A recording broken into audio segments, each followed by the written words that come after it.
In the video game market, there's been its fair share of Christmas games. Now I guess you could say they're there to try and hype you up about the holidays, but even though there's snow and this is an awful time to go to the mall, just all of the terrible things about winter that we all hate, there's games about Christmas. So what would you have it? There's indie games about Christmas too. This won't exactly be like a list or anything, instead it'll just be me talking about an indie game about Christmas that I found for about a minute or so.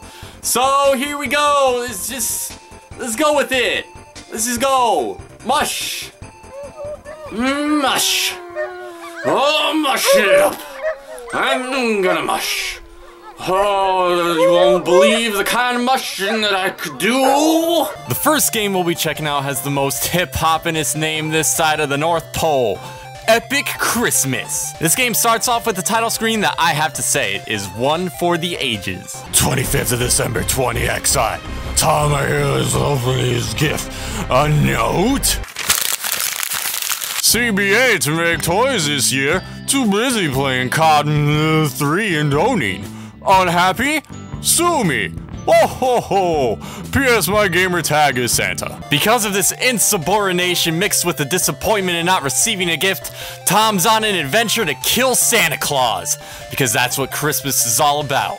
Killing people! This game actually reminds me a lot of Mega Man. Now granted, there isn't a level selection screen or even a way to gain power-ups from your fallen foes, because, you know, that'd be just a little bit too extreme on the plagiarism scale. Instead, you fight through the 2 levels available to get to Santa at the end and kick his cod-loving behind with some icy snowballs. And I promise, these balls are actually made of snow. Next up, we have Christmas Alpaca Adventure. This game has an incredibly simple 2-button premise. It's kind of like an on-rails game where the player isn't committing any kind of movement. Instead, you just press either A to jump as the alpaca or S to jump as Santa Claus. Now, this game may seem simple because, you know, you just jump, but it gets very tricky the more you play it. One thing that really got me several times was the timing on some of the jumps. And not only that, but also trying to follow both Santa and the alpaca when they're separated, have my eyes going crazy in an attempt to follow them. Other than that, this is a fun little game that goes to show that we all have an inner alpaca in all of us.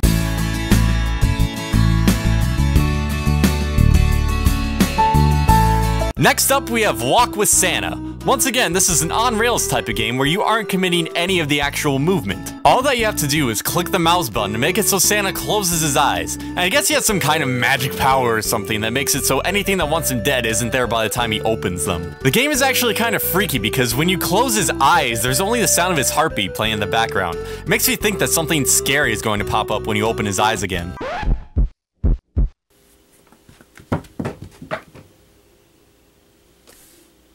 Next on our list of games that are either naughty or nice, we have The Night Before Christmas. This is a very simple arcadey game that has you collecting presents to put under the tree before the kids start waking up. But this game takes that idea to a whole nother level. What kind of confuses me is, instead of simply having the presents in some kind of magical sack or something, Santa has to collect the presents at the house.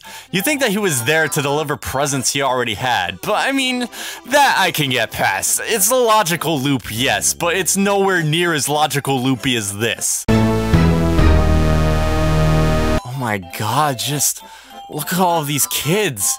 This poor woman who bared all these children has had the vaginal strength of Superman's biceps. It's just astounding to see all of these kids. It looks like they're the same age, so that means she had them all at the same time. Talk about your Christmas miracles. God bless us, everyone.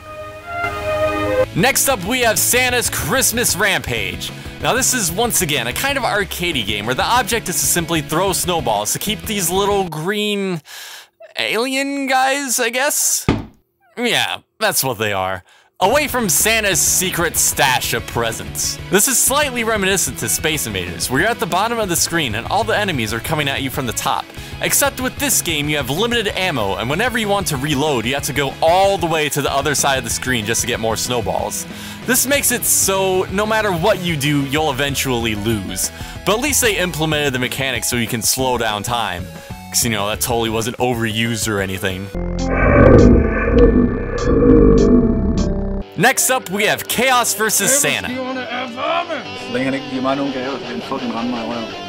Ikke forstår, jeg holder jul! Jeg hader folk med skæg og langt hår.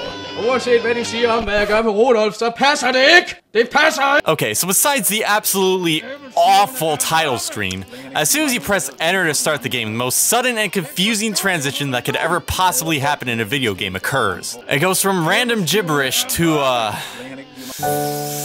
Christmas music? Okay, yeah, alright. Just let me hop on the bus to Mexico, or I could go on a trip to find the legendary soup can of Sri Lanks. It just doesn't make any sense! Regardless, the game is just a really bad Mortal Kombat ripoff, but you have to admit, it's really funny to look at. Oh no, Santa, please stop. Santa, no, please. Santa, please think of the children. Oh wait, you probably already are. Julemanden har tabt! Det er fantastisk! Der bliver ingen jul i år, ingen gaver. So I know that this last game isn't exactly an indie game by any kind of stretch or definition of the word, but considering that it's Christmas and hopefully I'll never have to talk about these games ever again, I figured I would go on ahead and bring up the abominable mess that is... Elf Bowling. Elf Bowling was released by a company known as Endstorm in 1998. And for some reason, they thought the game was so good that it warranted 6 sequels, most of which aren't even available anymore. But sincerely, what is there to say about this game? I mean, we all know it's bad. It's just bowling with ridiculously over-the-top elves that weren't even very funny at the time.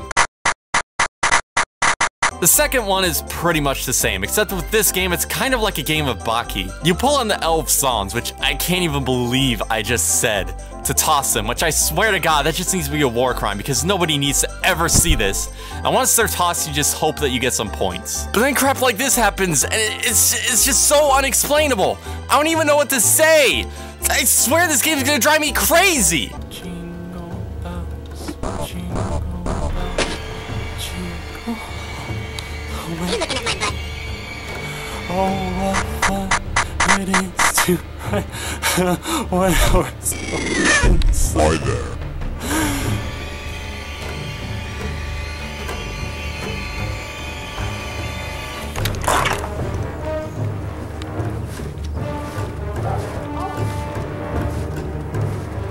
It's just hard to believe they made a movie from that.